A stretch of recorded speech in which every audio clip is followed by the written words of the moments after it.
요한복음 10장 말씀 함께 보겠습니다. 오늘 특별히 선한 목자이신 예수님이라는 제목으로 말씀을 함께 나누려고 합니다. 이 당시에 이스라엘에서 너무나 흔한 직업이었죠. 목자라는 것. 그래서 이들은 모두 다 이 목자에 대해서 알고 있었을 것입니다. 그리고 오늘 예수님이 아주 유명한 이 본문의 말씀을 통해서 예수님이 선한 목자이신 것을 또 양의 문이라고 말씀하시는데, 오늘 말씀을 통해서 우리가 또 주님을 더 알아가는 시간 됐으면 좋겠습니다. 우리 먼저 이 앞부분에 예수님이 누구신지 두 가지나 얘기하시는데, 7절에 나는 양의 문이다라고 말씀을 하십니다. 먼저 보면 1절에 우리에 들어갈 때 문으로 들어오지 않고 다른 데로 넘어가는 사람은 도둑이고 강도다라고 말씀을 하시죠. 예전에 이 이스라엘의 들판에서 양을 칠 때는 목자가 양들을 이끌고 초원에서 풀을 뜯게 하고, 그다음에 뭐 나무나 돌이나 이런 것으로 낮은 담장을, 양들이 워낙 이렇게 눈도 안 좋고 막 이렇게 뒤 양 그냥 따라서 막 아무데나 가기 때문에 이렇게 울타리를 칩니다. 그리고 이 문, 이렇게 들어가고 나갈 만한 그런 요 문과 같은 위치에 목자가 직접 누워서 잠을 잤습니다. 그래서 목자가 곧 문이 됩니다. 목자가 몸을 비켜서 나가게 해주고 들어오게 해주고, 또 양들을 맹수가 오거나 다른 동물들을 위해서 보호하기 위해서 목자가 몸으로 누워서 이렇게 지키고 했었습니다. 그래서 상상이 되시죠? 그래서 예수님이 내가 양의 문이라고 말씀하십니다. 그리고 이렇게 또 그 문으로 들어오지 않는, 그러니까 뭐 일이나 뭐 이런 늑대나 양들을 먹으려고 하면 여기로 들어올 수가 없죠. 당연히 뒤로 몰래 들어가서 양을 잡아먹으려고 하고 하는 그런 것들이 있었겠죠. 그래서 그들을 도둑이고 강도다라고 예수님 말씀을 하십니다. 또 이 예수님은 좋은 목자셔서 양들도 그분의 목소리를 듣고 또 이 목자가 그 양의 소리들을 알고, 또 3절에 특별히 자기 양의 이름을 하나하나 불러서 이끌고 갑니다. 그래서 아주 이 좋은 목자로서 친밀한 관계를 양들과 유지하는 그런 목자의 모습을 보여주고 있습니다. 예수님 특별히 나는 양의 문이다 이렇게 말씀을 하세요. 우리 삶에서 그래서 이 말씀 조금 더 깊이 생각해 보면요, 우리 삶에 이렇게 어떤 적법한 절차를 밟지 않은 경우, 뭔가 정직하고 올바른 방법으로 가지 않는 경우 뭔가 이상합니다. 예수님은 적법하고 올바른 방향으로 이렇게 문으로 들어오시고 나가셨고, 또 그렇게 양들을 먹이셨습니다. 우리에게도 그렇게 하시죠.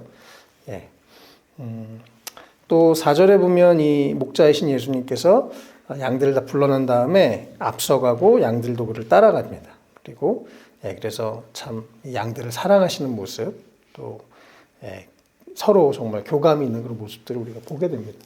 감사하게 예수님도 우리 한 명 한 명의 목소리를 알고 계시고, 이름을 알고 계시고, 우리의 상황을 알고 계시고, 또 그분이 계속 우리에게 귀를 기울이고 계시다는 것도 참 감사한 일이죠. 그리고 특별히 요 10절에 9절 10절에요. 9절에 나는 문이다. 요한복음에서 7번 나는 누구다라고 예수님이 직접적으로 밝히셨는데, 여기서 그 7번 중에 한 번이 바로 나는 문이다라고 말씀하신 거죠. 나를 통해서 들어오면 구원을 얻고 드나들면서 꼴을 얻을 것이다. 예수님은 참 좋은 문이십니다. 그래서 목자시면서 문이셔서 예수님을 통해서 우리가 하나님 앞에 나아갈 때 구원을 얻고 또 드나들면서 꼴을 얻게 된다라고 말씀을 하고 계시죠. 또 예수님이 나는 길이요 진리요 생명이라고도 말씀하셨죠. 요한복음에서. 그래서 예수님만이 유일한 하나님 아버지께로 나아갈 수 있는 길이 되십니다. 그래서 우리가 이 첫 번째 단락에서 생각해야 될 참 중요한 내용은, 우리가 예수님께 나아올 때 우리가 생명을 얻고 더 풍성한 삶을 얻게 된다는 사실입니다. 근데 9절에 아까 읽은 것 중에 누구든지, 예수님은 어떤 차별이 없으세요.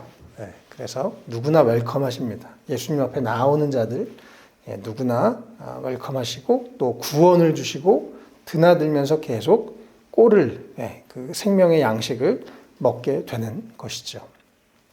그래서 우리가 교회에 오는 게 아니라, 교회에 오는 것과 예수님께 나오는 건 다를 수 있습니다. 우리의 중심이 계속 믿음으로 예수님께 나아갈 때 주님은 우리에게 분명히 새로운 생명을 주시고, 은혜를 주시고, 말씀을 주시고, 또 우리가 기도할 때 응답을 주시고 우리가 주님을 찾을 때 주님이 응답하시고 말씀하시는 그런 놀라우신 또 살아계신 주님이시죠. 우리가 계속 이러한 주님의 음성 또 주님의 은혜를 더 많이 경험했으면 좋겠고 또 아까 앞에서 목소리를 알아듣는다고 말씀하셨는데요. 우리가 주님의 앞에 나아갈 때 또 기도할 때 우리가 주님의 음성을 들을 수 있습니다. 꼭 이게 물리적으로 귀로만 진우야 뭐 이러진 않으시지만 주님이 우리에게 분명히 여러 가지로 꿈으로 말씀으로 어떤 상황으로 혹은 뭐 기도 중에 감동으로 여러 가지 방식으로 주님은 말씀하시는 분이십니다. 그래서 우리가 더 이 주님을 정말 그 꼴을 얻게 될 것, 주님의 은혜를 경험하고 주의 음성을 듣게 되고 할 것을 기대하는 마음으로 우리가 더 또 주님의 음성을 잘 듣게 되시길 바랍니다. 그러한 은혜가 우리에게 있을 줄 믿습니다. 10절에 제가 너무 강조하고 자주 하는 말씀인데요. 외우시면 좋겠습니다. 영적 전쟁에 또 가장 중요한 말씀이라고 저는 생각합니다. 도둑은 다만 훔치고 죽이고 파괴하려고 오는 것뿐이다. 나는 양들이 생명을 얻고 또 더 넘치게 얻게 하려고 왔다라고 말씀하십니다. 예수님은 우리에게 생명을 주시고 한 번만 주시는 게 아니라 한 번 천국행 티켓 받고 끝나는 게 아니라 계속해서 생명을 주십니다. 더 풍성하게, 더 풍성하게. 우리 삶을 매일매일 꼴을 주시고 우리가 매 끼니 밥을 먹고 또 배가 고픈 것처럼 특별히 주님 안에 나아가서 주님의 은혜를 경험하면 그 은혜가 날마다 우리를 새롭게 하십니다. 날마다 우리의 한계를 뛰어넘게 하시고 날마다 우리의 어떤 부족함, 우리의 연약함을 뛰어넘게 하시는 분이십니다. 주님은 그래서 살아있으신 분이고 생명력 있으신 분이어서 우리에게 생명을 얻게 하시고 또 더 넘치게 풍성하게 계속 주시는 주님이십니다. 그런데 도둑은 사탄은 우리에게 우리의 삶에 훔치고 죽이고 파괴하는 점점 어두운 곳으로 우리를 끌고 가게 되어 있죠. 그래서 우리가 어떤 생각을 하고 어떤 일을 할 때 이게 하나님으로부터 온 생각인가 사탄이 주는 생각인가 내가 지금 어떤 뭔가를 결정하고 할 때 이게 누가 주는 욕구로 또 이게 누가 주는 생각인가 이런 것들 우리가 늘 분별해야 됩니다.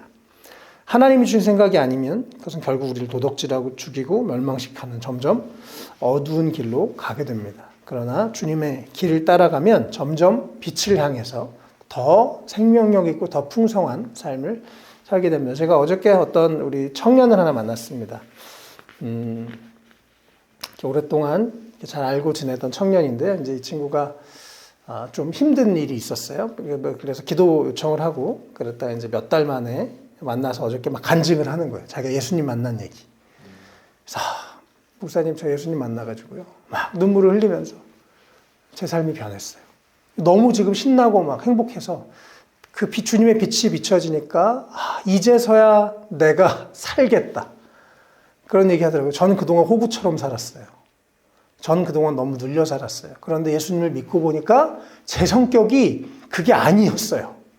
그러면서 제가 이렇게 활발하고 사람을 좋아하는 줄 저도 몰랐는데 예수님 믿고 나니까 진짜 사람다워졌어요. 제가 좀 살맛이 나요. 너무 기뻐요. 막 이러면서 어저께 나누는 얘기를 들으면서 참 감사했었습니다. 예수님 만나면 누구나 이렇게 됩니다. 정말 사람처럼 정말 진짜 살맛 나게 그렇게 살게 됩니다. 예수님 그리고 예수님 안에서 또 내가 지금 믿음이 어디까지 자랐던지 거기서 만족하지 말고요. 더 예수님 알아가시길 축복합니다. 예수님 앞에 나아갈 때마다 더 넘치게, 더 풍성하게 날마다 새롭게 우리에게 꼴을 주시는 예수님이십니다. 그냥 종교행위가 아니라 예수님 앞에 나아갈 때 내 영혼이, 내 마음이 예수님 앞에 설 때 그분은 우리에게 반드시 은혜를 주시는 분이십니다. 그래서 오늘 이 첫 번째 앞부분, 특별히 예수님이 문이라고 말씀하셨고 또 뒤이어서 목자라고 말씀하신 같은 내용을 예수님이 여기서 두 번이나 말씀하셨다는 것 참 중요한 부분인데요. 첫 번째, 우리가 예수님께 나올 때 더욱더 풍성한 삶을 살게 된다는 사실을 꼭 기억하시면 좋겠습니다. 예수님이 11절에 또 두 번째, 아까 9절에는 문이라고 하셨는데 이번엔 나는 선한 목자다라고 말씀을 하십니다. 왜 예수님이 선한 목자시냐면 양들을 위해서 목숨을 버리는 분이시고 실제로 버리셨기 때문에 좋은 목자라고 말씀을 하십니다. 또 13절에 그 반대 개념으로 사꾼, 예수님 여기서 이제 사꾼이랑 목자를 비교하십니다. 일은 하는데 똑같이 목자의 일을 하는데 사꾼은 그냥 먹고 살려고 하는 거죠. 그냥 돈 벌려고 하는 것입니다. 제일 중요한 건 여기서 사실 이 두 번째 부분에서 저는 책임감이라고 생각합니다. 예수님은 책임감을 가지고 하나님이 맡기신 사명을 책임을 다하셨습니다. 그리고 목숨을 버리기까지 하셨습니다. 그래서 예수님은 말만 하신 게 아니라 실제로 십자가에서 죽으셨죠. 또 굳이 안 내려와도 되는데 하늘에서 이 땅에 내려오셔서 우리를 위해 오시고 죽으셨습니다. 13절의 사꾼의 특징은 양들을 생각하지 않는 것. 양들보다 나를 먼저 생각하는 것이 사꾼이라고 여기서는 말을 합니다. 목자는 나보다 양들을 먼저 생각하는 것이 목자라고 얘기합니다. 우리 삶에도 이 예수님처럼 여러 자리에서 환경에서 물론 나를 사랑하는 것도 참 중요하죠. 또 그러나 또 책임감을 가지고 예수님을 우리가 모델로 책임감을 가지고 부르신 자리에서 그렇게 살아갈 수 있으면 좋겠습니다. 문제가 생겼을 때 좋을 땐 좋은데 12절에 문제가 생겼을 때 양들이 내 양이 아닌 거예요. 12절의 사꾼은. 그래서 이리가 오는 것을 보면 양들을 버리고 달아납니다. 양떼를 보호할 생각이 별로 없는 거죠. 그런데 선한 목자는 바로 예수님 양들을 위해서 목숨 걸고 지키고 또 그를 위해 죽으셨다라고 말합니다. 14절에 선한 목자는 양들을 잘 알고 또 양들도 그들을 안다. 양들도 알죠. 내가 사랑을 받고 있는지 관심을 받고 있는지 아닌지 알게 되죠. 또 사꾼은 양들을 생각하지 않는 그런 아주 대비를 여기서 보고 있습니다.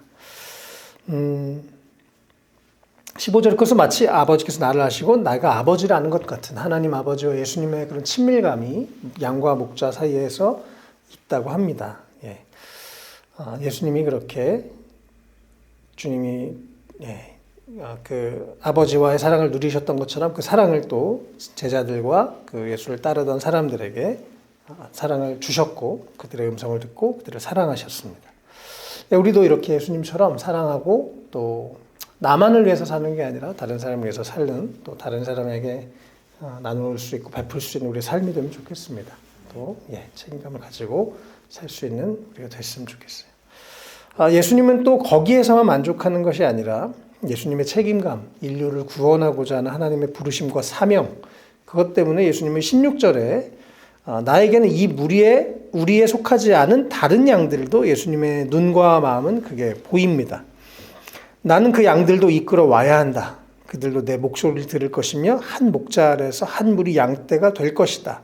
예수님은 아직 이 우리 안에 들어오지 않은 저 바깥에서 유리방황하는 그 영혼들, 양들을 바라보고 계십니다. 한 눈은 한 마음은 여기에 있지만 한 곳은 바깥에, 교회 바깥에 있는 이 목자이신 예수님 바깥에 있는 그 영혼들을 바라보고 계시죠. 우리가 예수님의 몸된 교회라면 우리도 이 마음을 가지고 품고 살아야 될 줄로 믿습니다. 그냥 우리만 잘 먹고 잘 살고 배부르고 배 두드리면서 평안하다가 아니라 우리 교회 밖에 있는 또 아직 예수님을 알지 못하는 내 주변의 사람들, 그들을 바라보고 안타까워하는 것이 예수님의 마음이에요.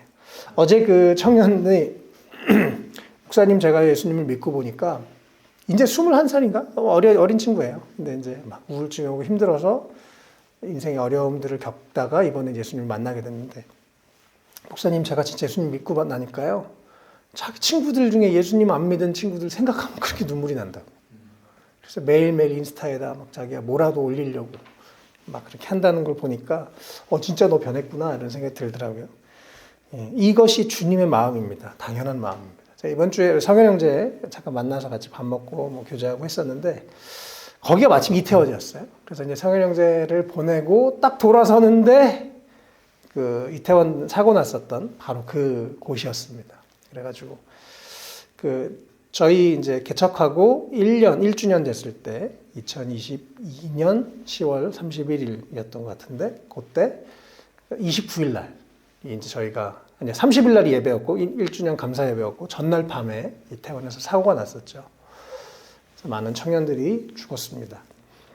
또 제가 가르쳤던 청년도 거기에 희생자 중에 한 명이었어요. 그래서 참 이태원을 갈 때마다 마음이 또 새로운데 그때도 다시 성현형제 돌아서는데 딱 바로 거기길래 가서 잠깐 이렇게 좀 기도하고 생각하고 왔습니다.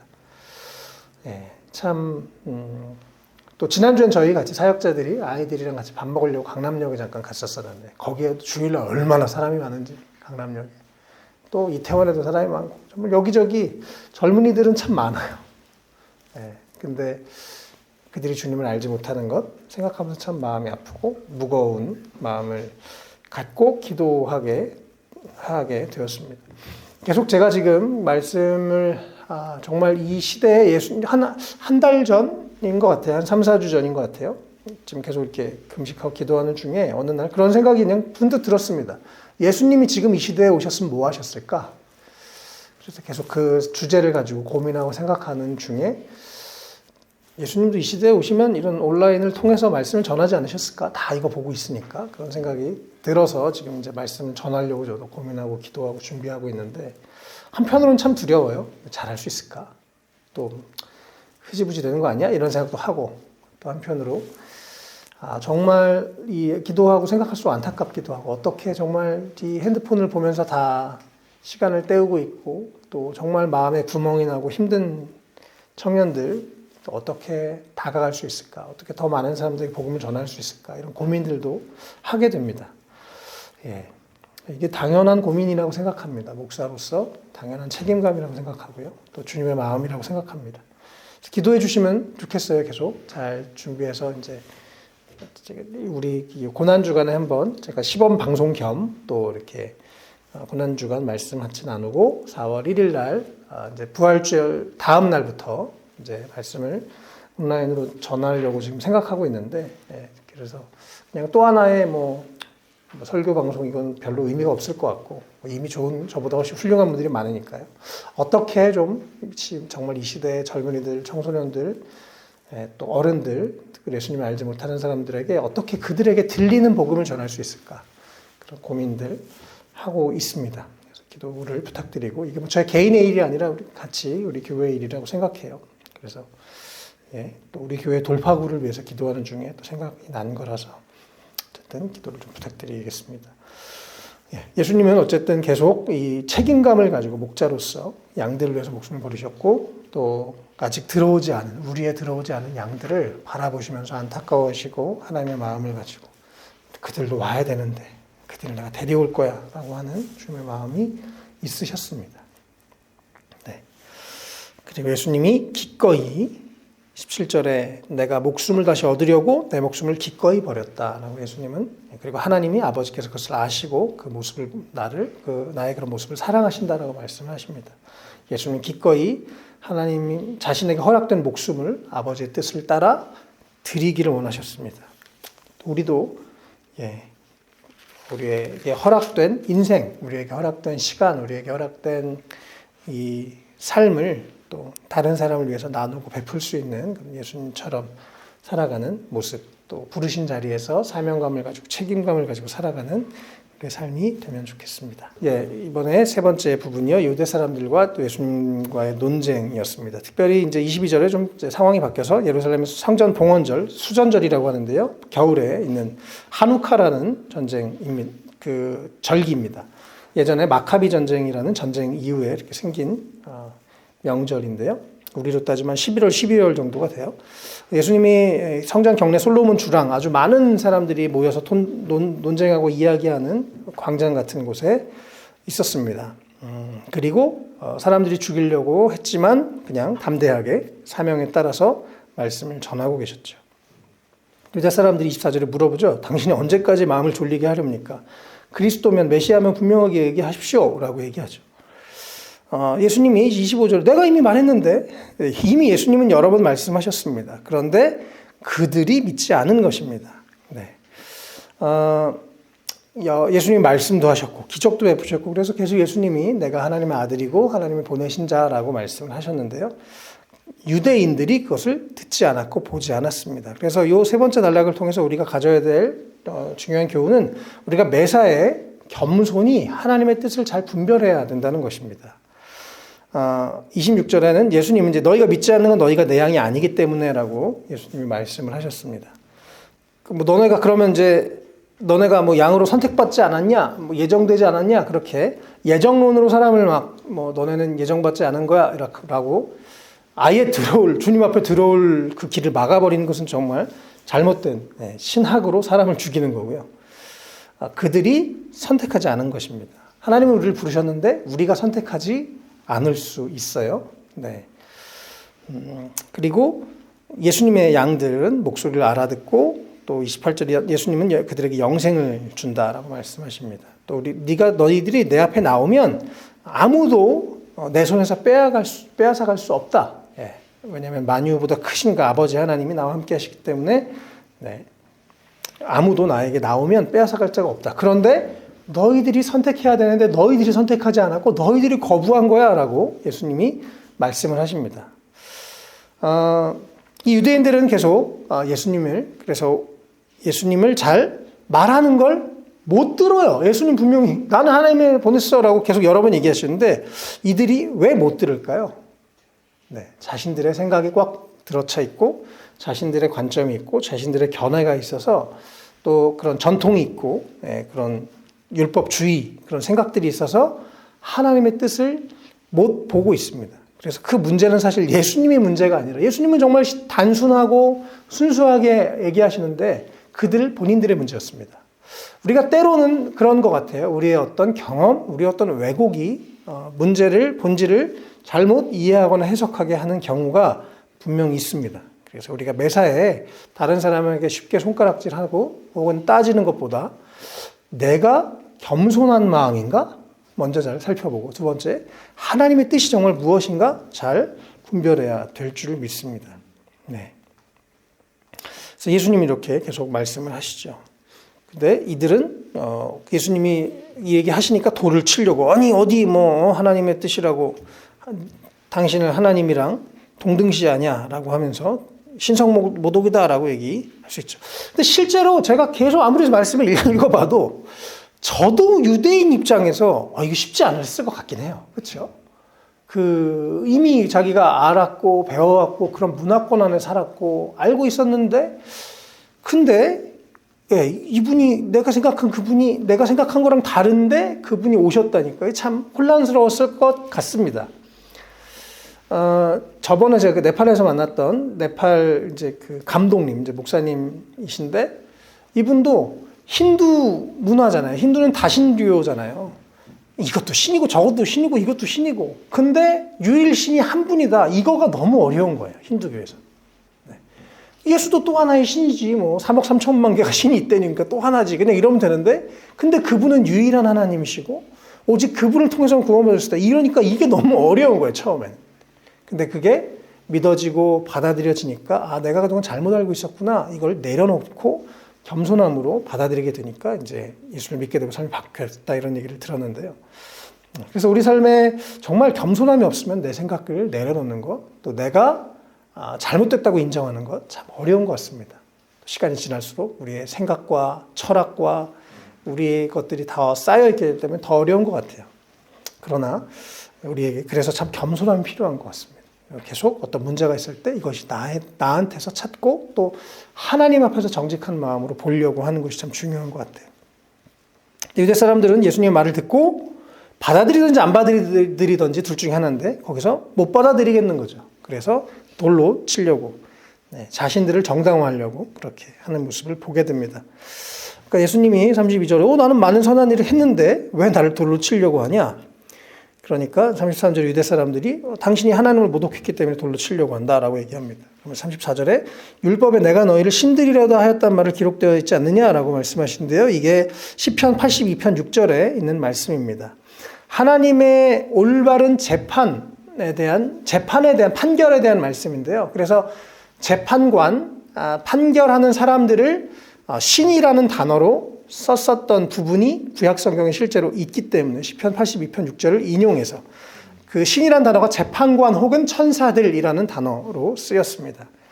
그 의미 자체는 이들이 하나님의 뜻을 대리해서 재판한다는 의미로 그래서 신이라는 단어가 쓰여졌던 거죠. 네. 어떤 하나님의 일을 대리하는 사람으로 그런 의미에서 신이라고 쓰여졌어요.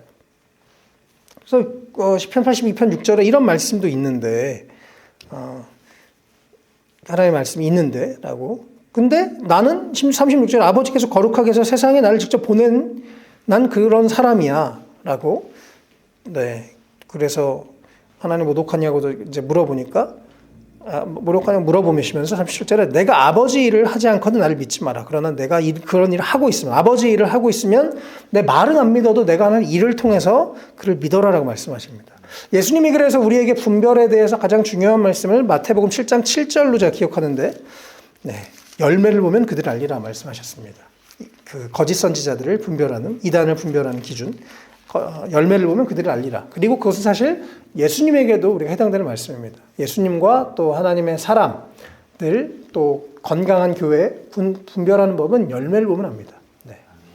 그래서 말과 열매를 같이 봐야 되는데요. 그래서 예수님이 여기서 또 똑같은 원리를 말씀하십니다. 만약에 너희가 내 말 안 들으려고 해도 내가 하는 일을 봐. 그래서라도 아버지를 믿어. 어쨌든 기적이 나타나고 사람들이 살아나고 회복되고 죽은 자가 살아나고 막 눈이 떠지고 기적이 일어나고 있으니까요. 네, 그럴 때 이게 내 힘으로 인간의 힘으로 하는 게 아니라 아버지가 내 안에 계시고 내 안에 아버지가 계신다는 것을 알게 될 것이다 라고 예수님이 말씀하십니다. 예. 이게 예수님은 정말 사실이기 때문에 심플하게 분명하게 얘기하시는데 이들이 꼬여서 안 듣는 거예요. 이들이 보고 싶은 게 그게 아니니까 안 보는 거예요.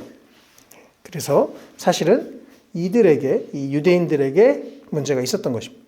그래서 우리가 늘 내 안에서 내가 이렇게 판단하고 이렇게 보이고 이렇게 생각이 되는데 이게 혹시 내 문제는 아닌가? 라고 우리가 계속 우리 자신을 겸손하게 또 정말 하나님의 뜻이 무엇입니까? 내가 하나님의 뜻에 순종하겠습니다. 라고 우리가 하나님의 뜻을 잘 분별하면서 한 걸음 한 걸음 걸어갈 때 우리도 실수하고 실패하지 않게 될 줄 믿습니다. 네. 하나님 우리에게 어떤 은혜를 주시고 선물을 주셨는데 제가 예전에 그런 적이 있어요. 어떤 분이 저한테 전화가 오신 거예요. 제가 그때 중국 선교사 하고 있었는데 잠깐 한국에 들어왔어요. 전화가 왔어요. 선교사님, 제가요 지금 중고차가 하나 있는데요. 이거 이제 그냥 새 차를 바꾸려고 그러는데 중고차 쓰세요. 드릴게요. 그러는 거예요.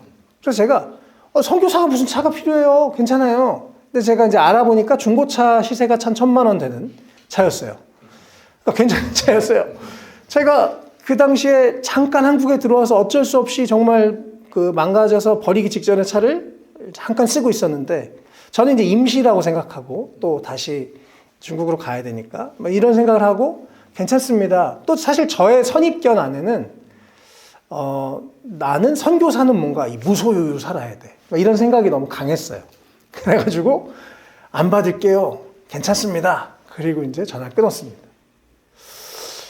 끊고 나서 이제 그래도 얼마나 되나 검색을 해보니까 가격이 팔아도 1,000만 원. 이거 선교비에 써도 너무 괜찮겠다. 막 그런 고민을 제가 하루 종일 하다가 결국에 저의 판단이 틀렸던 것 같아서 다시 전화를 했어요. 혹시 그 차 주실 수 있으세요? 그랬더니 아이고 제가 저희 직원 주기로 해서 못 줘요. 이미 직원한테 넘어갔어요. 그러는 거예요. 그래서 제가 그때 되게 후회를 했어요. 내가 좀 기도하고 생각할 걸. 네. 하나님의 뜻이 뭘까? 그래서 제가 나중에 그냥 모르겠습니다. 어쨌든 그 사건이 제 개인적으로는 좀 그런 교훈이 있었던 것 같아요. 하나님이 저에게 그거 가지고 정말 할 수 있는 일이 선교할 수도 있고, 제가 또 누구에게 좀 도움을 덜 받을 수도 있고, 그러니까 하나님이 주신 선물이었던 것 같은데, 제가 그걸 제 발로 찬 것 같은. 그래서 참 매사에 정말 지혜롭게 잘 분별해야겠다 이런 생각이 그래서 다음부터는 그런 일이 있으면 잠깐만요 기도해 볼게요 이러고 생각하고 다시 연락하고 결정하게 하는 버릇이 생겼습니다. 그때 그게 너무 나중에 아쉬워가지고. 네. 그리고 얼마 안 돼서 저희가 중국에서 나오게 됐어요. 그래서 그때 그 다음에 또 집 보증금 구하려고 그때마다 생각이 나는 거예요.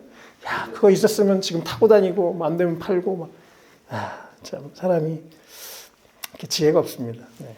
어쨌든 우리가 매사에 겸손하게 유대인들처럼 우리의 선입견으로 쉽게 판단하지 않고 하나님의 뜻을 잘 분별하고 또 무엇보다 내가 하나님의 뜻대로 살려고 하는지 잘 확인하면 좋겠습니다. 네.